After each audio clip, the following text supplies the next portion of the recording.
अस्सलामुअलैकुम। The special report with Mudassir Iqbal में आपको खुश आमदीद कहते हैं। नाज़रीन, इस वक्त बजट के मामलात और असम्बली में खासी गर्मा गर्मी नज़र आ रही, तो हम इस वक्त बात करेंगे। इस वक्त हमारे साथ मौजूद हैं सीनियर दिफाई तजज़ियाकार अमजद शुएब साहब और सीनियर सहाफ़ी और एडिटर इन चीफ नज़ीर लगारी साहब। बहुत शुक्रिया नज़ीर लगारी साहब आपके वक्त का भी। जनरल साहब, आपसे आगाज़ करते हैं। हुकूमतों का काम होता है चीज़ों को आसान और सादा करके चलाना, पार्लियामान के मामलात भी चलाए जाएँ। आपको लग रहा है जो इस वक्त पार्लियामान में गुज़श्ता 4 से 5 दिनों में जो कुछ हो रहा है वो एक जमहूरी तर्स, जमहूरी मुल्क के अंदर वो काबिल बर्दाश्त है एक आम वोटर के लिए, एक आम आदमी के लिए? बिस्मिल्लाहिर्रहमानिर्रहीम। देखिए, ये सिर्फ ये 4 दिन की बात नहीं है, पिछले 10 महीने का तमाशा है जो कि पाकिस्तान की जमहूरी तारीख़ या पार्लिमानी तारीख़ में ये मेरा ख्याल है हम पहली दफ़ा देख रहे हैं। और लाजमी बात है कि वोटर जो सूझबूझ रखते हैं, सिविल सोसाइटी के लोग, वो सारे इस बात पे परेशान हैं, नाला हैं कि आपने लेजिस्लेशन कोई नहीं की, हुकूमत भी सीरियस नज़र नहीं आती। और नतीजा ये कि सवाए इसमें कि एक तरफ एहतजाज के जी हमारे प्रोडक्शन ऑर्डर नहीं आ रहे, दूसरी तरफ हम प्रोडक्शन ऑर्डर देंगे नहीं, या और कोई इशू जिसमें कि एक दूसरे के ऊपर कीचड़, इसके अलावा हुआ कुछ नहीं। ये तकरीबन 10-11 महीने का किस्सा है। तो ये मैं समझता हूँ बड़ी एक तशवीश की बात है हमारे लिए और हमें इस पर तवज्जो देनी चाहिए। अब बजट का किस्सा जो पिछले 4-5 दिन आई है, मैंने पहली दफ़ा देखा कि हुकूमत के अरकान जो हैं वो शोर शराबा कर रहे हैं। हालांकि हुकूमत के अरकान जो हैं वो खामोश रहते हैं और मौका देते हैं अपोजिशन को कि वो तनकीद भी कर ले, और अगर कोई तजावीज़ है उसके पास तो तजावीज़ भी लेके आए सामने, क्योंकि बजट के लिए ये बहुत इंपॉर्टेंट और हुकूमत की बहुत बड़ी मदद होती है अपोजिशन की तरफ से। अगर बजट के ऊपर तजावीज़ आपको कोई अच्छी मिल जाए तो अब वो तजावीज़ सामने आ जाएँ, आप तजावीज़ अगर इनकॉर्पोरेट कर लेते हैं, बजट इम्प्रूव करता है, तो बरसूरत जो हुकूमत है मौजूद उसी के क्रेडिट में ये जाती हैं चीज़ें, अवाम उसके बारे में अच्छी बात करेंगे। लेकिन यहाँ तो मसला ये था कि अपोजिशन भी अपने तौर पर नारे लगा रही है और उनसे बढ़ के जो है वो हुकूमत के लोग लगा रहे हैं। तो ये बड़ा एक मैं समझता हूँ डिप्रेसिंग किस्म का था। आप अभी बात कर रहे थे एक फवाद चौधरी के बयान के हिसाब से, अगर आप इजाज़त दें तो बिल्कुल आपको थोड़ी सी राय दे दूँ। अच्छा, अब चीज़ ये है कि ये दोनों हजरात दुरुस्त कह रहे हैं, नैब भी दुरुस्त कह रहे हैं और फवाद चौधरी या हुकूमती लोगों को तो बिला जवाज़ ऐसे ही बयानात देने नहीं चाहिए, क्योंकि जब वो बयानात देते हैं उसमें सवालात उठते हैं तो बेशक वो दुरुस्त भी बात कर रहे हों तो बिला वजह का कन्फ्यूजन और बिला वजह की परेशानी एक पड़ जाती है। बजाय इसके कि मामलात आगे चलें, आप उस दुख को सुलझाने में मसरूफ़ हो जाते हैं। अब नैब को भी एक वजाहत देनी पड़ी, नैब का किरदार मशकूक हुआ, जबकि बात दुरुस्त है।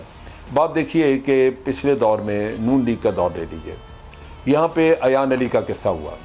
अब अयान अली का किस्सा जो है, हुकूमत ने इसका एहतसाब करना था, इसको आगे लेके चलना था, और इसमें आप देखिए कि जो इंस्पेक्टर जिसने ये किया था, ये केस पकड़ा था, उसको कत्ल कर दिया गया। आज दिन तक जानवर मर जाए आप उसका पता लगा लेते हैं, लेकिन उस बेचारे का ख़ानदान रो रहा है, लेकिन उसका किसी ने पता नहीं किया। ये हुकूमत के काम थे। पिछली हुकूमत के दौर में उसके सारे शवाहिद ज़ाया किए गए। 8 महीने लगे अयान अली के केस में वो चालान पेश करने में, जब तक के केस ही बिगड़ चुका था। और कहा जाता है कि उसने 70-72 दौरे किए मनी लॉन्ड्रिंग के, तो क्या वो नैब के हवाले केस नहीं होना चाहिए था? ये नून लीग ने नहीं किया। इसी तरह जो आज फेक अकाउंट्स का किस्सा आप सुन रहे हैं, ये 2015 में उठा था, जब पहली दफ़ा 2015 में एक डिटेल्ड ऑडिट हुआ समिट बैंक का, और स्टेट बैंक ने अपनी रिपोर्ट में लिखा कि जी यहाँ पे बड़े पैमाने पे मनी लॉन्ड्रिंग की गई है और जाली अकाउंट्स। ये ऐसा पहली दफ़ा हो रहा है पाकिस्तान में कि हुकूमत की बजाय अब अपोजिशन के बजाय हुकूमत एहतजाज कर रही है, और इजलास के अंदर जो शोर शराबा है उसको इनिशिएट हुकूमत कर रही है, और बिज़नेस जो है, बिज़नेस में रुकावटें हुकूमत डाल रही है। और ये चीज़ें बड़ी हैरत अंगेज़ हैं, इसलिए कि हुकूमत को जब 2 रोज़ पहले वज़ीर-ए-आज़म ने जब हिदायत दी थी कि जी आप बात ना करने दें उन लोगों को जो हुकूमत पर या वज़ीर-ए-आज़म पर तनकीद करें, तो इसका यही मतलब लिया जा रहा था कि हुकूमत बिज़नेस चलाने में हाउस का इंटरेस्ट नहीं रखती, उसको दिलचस्पी नहीं है। और ये बात अफसोसनाक है। अगर आप हाउस का बिज़नेस नहीं चलाते हैं तो आप क्या करना चाहते हैं? इसके अलावा और कौन सा फोरम है जहाँ पर लोग जाकर बात करें, जहाँ पर आवाम के मुंतखब नुमाइंदे जाकर बात करें? और अगर हुकूमत जो है वो ख़ुद एहतजाज का रास्ता अख्तियार करती है और शोर शराबे का रास्ता अख्तियार करती है, तो फिर आप तो मौका देते हैं कि अपोजिशन ऐवान को न चलने दें। और ये कि अपोजिशन अगर मुख्तर तादाद में होती कि चलें भाई 300 का ऐवान है या 250 का ऐवान है, तो चलो भाई उसमें ऐसा है कि 10-12 अरकान हैं अपोजिशन के जी, इस तरह से चले उनको दबा लिया जाएगा, जबकि आपके दोनों तरफ से अरकान की तादाद जो है वो ऑलमोस्ट बराबर है और चंद सीटों का फ़र्क है। और जिस तरह आप शोर कर सकते हैं उससे ज़्यादा अपोजिशन शोर कर सकते हैं, तो फिर फ़ायदा क्या है इस सूरत हाल का?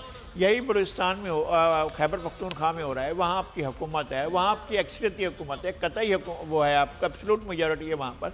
वहाँ तो आप हालात को ठीक रख सकते हैं।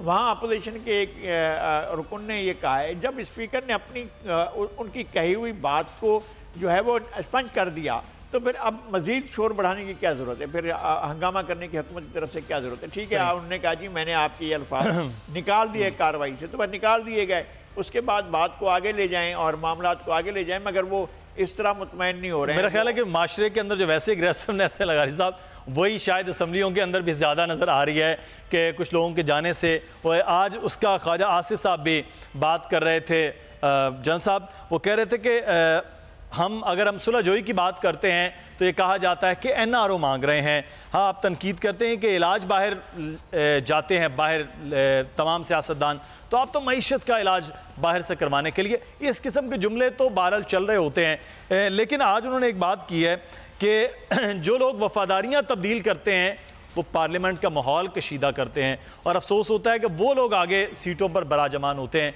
तो आप समझते हैं कि वफादारियाँ तब्दील करने वाले भी जनरल साहब, इन लोगों की वजह से माहौल कहीं ना कहीं ख़राब हो रहा होता है? देखिए, वफादारियाँ तब्दील करना मैं समझता हूँ बज़ाहिर एक बुरा अमल है जो कि हमारी सियासत में बहुत पुराना और बड़ा ज़ोर शोर से चल रहा है। और उसमें जो सियासी पार्टियों के जो मालिकान हैं, जैसे मैं मालिकान ही कहूँगा क्योंकि ये पार्टियाँ तो नहीं हैं, ये प्राइवेट लिमिटेड कंपनियां हैं जो चलाई जा रही हैं, क्योंकि इनकी एंटरप्रेन्योरशिप जो है वो 2 फैमिलीज़ के पास है, तो वो चलाती हैं। अब उनका मसला ये है कि वहाँ पे जब भी उन्होंने हुकूमत बनाना चाहते हैं तो नेचुरली उनको दाएं बाएं से लोग इकट्ठे करने पड़ते हैं। यही काम PTI ने भी किया है। अब मुशर्रफ इंतहाई बुरा आदमी था, उसको जो जी चाहे आप कहते रहें, लेकिन उसके 72 आदमी वो PMLN ने अपने साथ शामिल कर लिए। 72 थे इनके पास जो मुशर्रफ की अपनी कैबिनेट में या उसकी पार्टी में थे। अब वो उनमें से अक्सर हैं जो कि आके तो PTI में भी शामिल हो गए। जब इलेक्शन का वक्त आता है तो हवा का रुख देखते हैं, जहाँ जिस कदर नज़र आता है कि ज़ोर इधर बेहतर है तो उधर चले जाते हैं। अब कई लोग हैं जो कि इंडिपेंडेंट इलेक्शन लड़ते हैं, वो बाद में पार्टियाँ बदल लेते हैं जब उनको बेहतर डील मिलते हैं कहीं से। तो सियासत में तो असूल पसंदी वगैरह की बात नहीं है, मफाद परस्ती का किस्सा है, सारी खेल है। और उस मफाद परस्ती में आज दिन तक तो हम ये देखते रहे हैं कि अपनी फैमिली, अपने ख़ानदानों को ही पाला जाता रहा है। मियाँ साहब हुकूमत में थे तो उनके कोई तकरीबन 23-24 के करीब लोग जो थे फैमिली के वो हावी थे। इसी तरह जरदारी साहब हैं तो उनका जरदारी फैमिली जो है उसमें सारे सियासतदान एकदम बन गए रात में और वो हावी हो गए।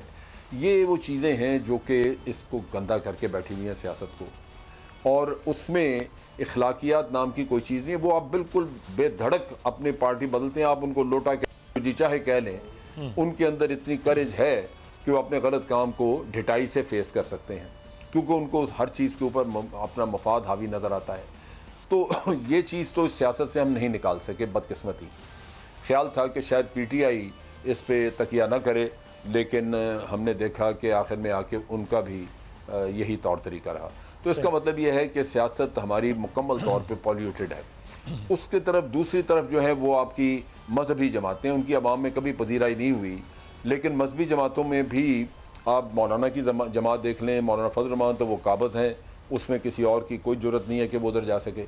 लेकिन क्या इन मजहबी जमातों ने कभी पाकिस्तान के मफाद का कोई काम किया? ख़ास तौर पर अगर आप मौलाना से पूछें, फजल रहमान साहब से, तो वो नहीं है। मफादात ही मफादात हैं। मज़हब के नाम पे वो खा पी रहे हैं, मज़े अपने कर रहे हैं। दूसरे सियासत के नाम पे किसी ने रोटी कपड़ा मकान का नारा लगा दिया, किसी ने कहा जी कि मैं अब नज़रियाती हो गया हूँ, किसी ने कहा कि जी मैं करप्शन अब छोड़ूंगा, मैं मार दूंगा, ये कर दूंगा, वो कर दूंगा। हकीकत ये है कि बुनियादी तौर पे बुनियादी सियासत आपकी वहीं की वहीं है। सियासत सही जुर्म आगे पीछे हो सकता है लेकिन सियासत नहीं है। तो ये बड़ा दुख है।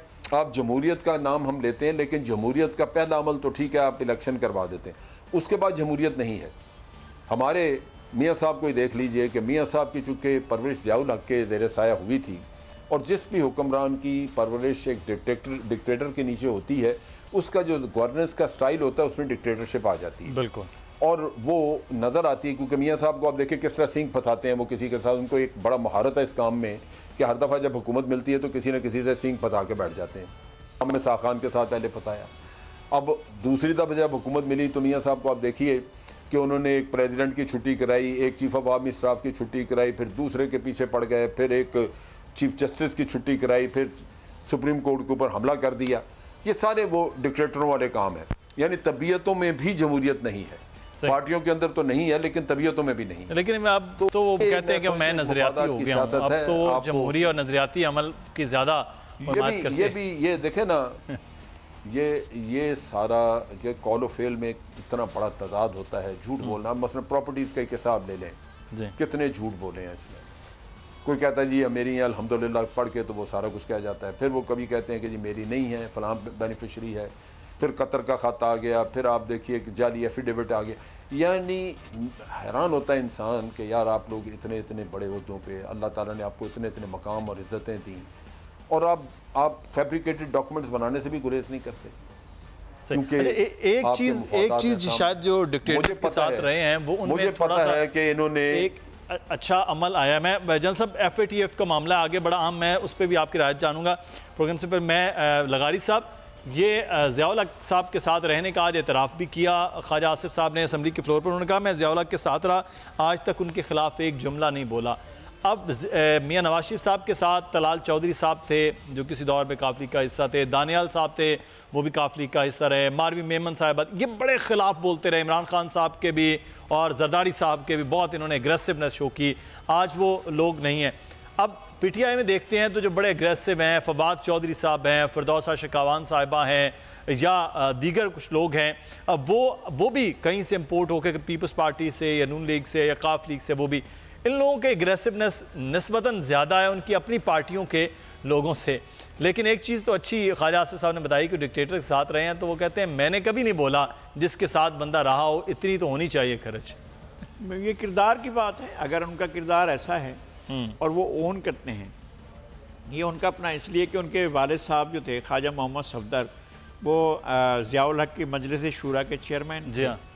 और डिप्टी चेयरमैन कौन थे मजलिस शूरा के, आपको मैं वो याद दिलाता हूँ, वो आगा सिराज दुरानी के वालिद थे, आगा सदरुद्दीन दुरानी, वो डिप्टी चेयरमैन हुआ करते थे।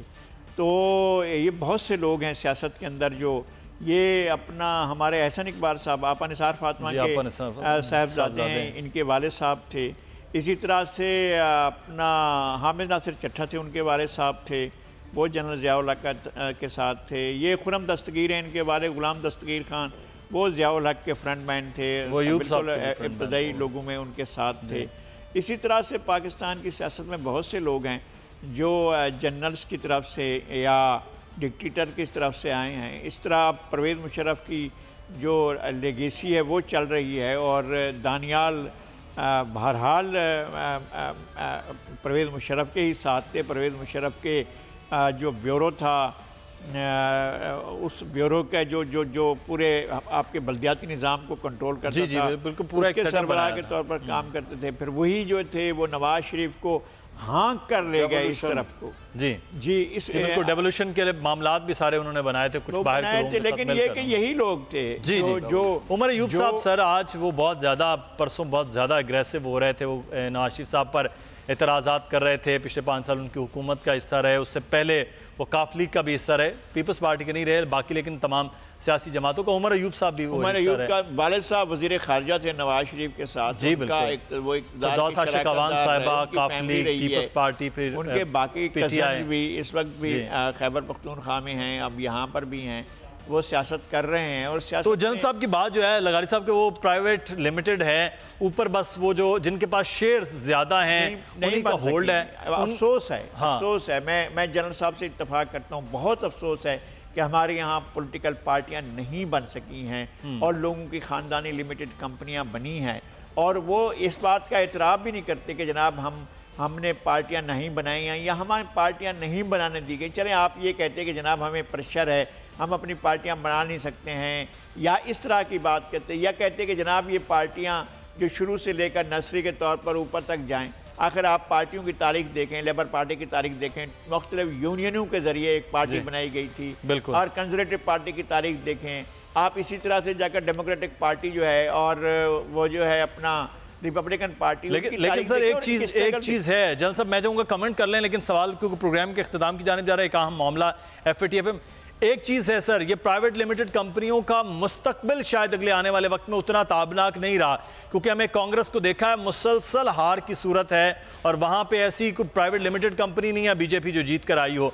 पूरी दुनिया में बाकी जमहूरियतों में तो ऐसा है कि वहाँ पर तो एक जमहूरी तरीके से लोग हैं। पाकिस्तान में भी शायद वो मुस्तकबिल ना हो अगर उन्होंने खुद को फॉर्म उस तरह से ना किया। पाकिस्तान पीपल्स पार्टी की मिसाल है कि वो महदूद होती जा रही है, हालांकि वो गरीब की बात करने वाली जमात है। मैं चाहूँगा इस पर कमेंट करें, लेकिन साथ जो FATF की खबर है, एक बड़ी अच्छी खबर है, उस खबर के मुतालिक मैं चाहूँगा कि ब्लैक लिस्ट जो पाकिस्तान है, वो भारत तो बड़ी साजिश कर रहा था, पाकिस्तान निकल आया है, लेकिन उसमें एक अच्छी खबर आने वाले वक्त में भी हो। जी जनरल साहब। जी, मैं ख्वाजा आसफ की जो आप बात कर रहे थे उसमें बताऊं, मैं एक पब्लिक मीटिंग में था जी जहां बहुत सारे पॉलिटिशियंस थे और ख्वाजा आसफ को भी एड्रेस का मौका दिया गया तो उन्होंने पब्लिकली कहा कि मैं अपनी तरफ से और अपने वालिद मरहूम की तरफ से पाकिस्तान के अवाम से माफ़ी मांगता हूं इस काम की कि हमने कभी डिक्टेटर का साथ दिया था। जी, ये मुझे याद है कि आज से कुछ साल पहले की बात है जी बिल्कुल, कि उन्होंने एक अवामी कट था, वहाँ पे सियासतदान बहुत थे, मेरा ख्याल है किसी इशू के ऊपर कोई ऑल पार्टीज टाइप कॉन्फ्रेंस थी जहाँ पे मैं भी मौजूद था और उन्होंने बात की। मैं एज ऑब्जर्वर वहाँ बैठा था, मेरा इससे सियासी ताल्लुक़ नहीं था। तो ख्वाजा सब बात दुरुस्त कर रहे हैं, लेकिन ये असूल जो है ये सबको अपनाना चाहिए। मैं हमेशा ये कहता हूँ कि आप डिक्टेटरों को बुरा कहते हैं, लेकिन कोई भी डिक्टेटर 1-1.5 साल से ज़्यादा हुकूमत नहीं चला सकता अगर सियासतदान उसके साथ ना लगें, उसकी सियासी बैसाखियाँ ना बने, उसके साथ ये लग के ना कहें कि जी ये 100 दफ़ा इलेक्शन लड़ेगा यूनिफॉर्म में तो हम इसको इलेक्ट करेंगे। सही, ये वो चीज़ें हैं जो आप उस वक्त कहते हैं, फिर बाद में आप अपने आप को धुला हुआ बताते हैं, वो डिक्टेटर बुरा हो जाता है। डिक्टेटर जो है वो मेरा ख्याल है अगर सियासतदान साथ ना लगें तो वो खुद 1-1.5 साल में छोड़ जाए। ये मुश्किल है कि हमारे लोग सारे ये आजमाइश में से गुजरे हैं क्योंकि उन्होंने अपने वक्त पे डिक्टेटरों का मेरे वक्त भी खत्म हो रहा है। एक बड़ा अहम मामला है, मैं चाहूँगा उस पर एक पूरी नशिस्त कर ली जाए कि प्रोग्राम के हवाले से FATF के इंतहाई माजत के वक्त भी खत्म हो रहा है। जनरल साहब आपका बहुत शुक्रिया, लगारी साहब आपका बहुत शुक्रिया। इकबाल को प्रोग्राम से इजाज़त दीजिए, अल्लाह हाफ़िज़।